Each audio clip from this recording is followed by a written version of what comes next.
The year is 1939, at the start of World War II. Imagine that you are tasked by the government to pick out the most suitable bomber pilots for the Air Force to fight Hitler's Nazi Germany.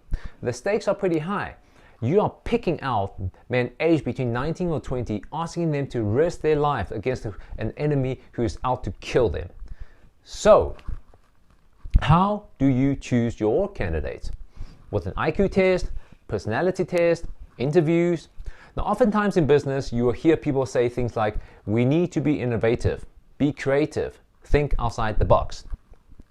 But my question is this: how can you be innovative if your existing knowledge restricts you? Let's have a look at the real life story of my illustration at the beginning of the video. Psychologist J.P. Guilford was commissioned by the US Air Force to select pilots during World War II.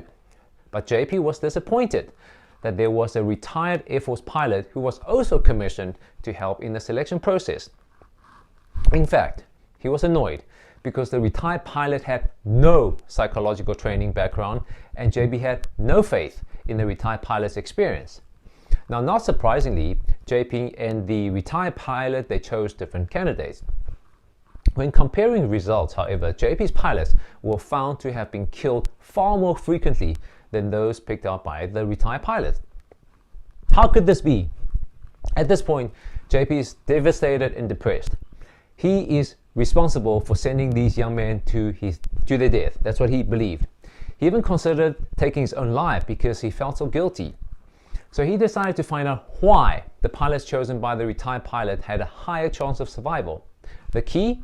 The old pilot asked a critical question. What would you do if your plane was shot at by Germans' anti-aircraft guns? Now, anyone who gave the correct answer according to the rule book, namely fly higher, was immediately ruled out. He chose to select those who said they will dive, roll, or zigzag.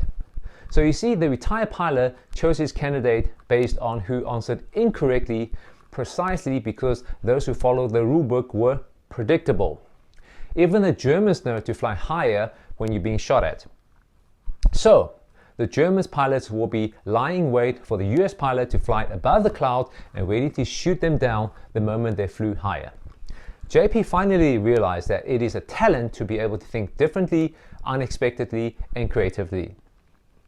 So he's now trying to find a way to select the pilot by being more creative and that can improvise and come up with unexpected solutions.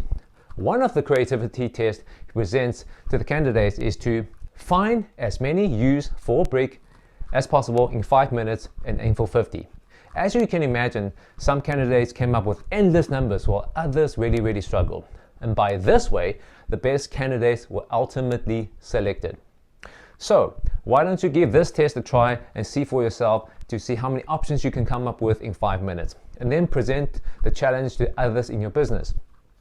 It is an interesting way to see who is not held by what they already have learned. Oh, and by the way, the first time that I tried, I could only come up with 25. Let me know how many you come up with in the comments sections below.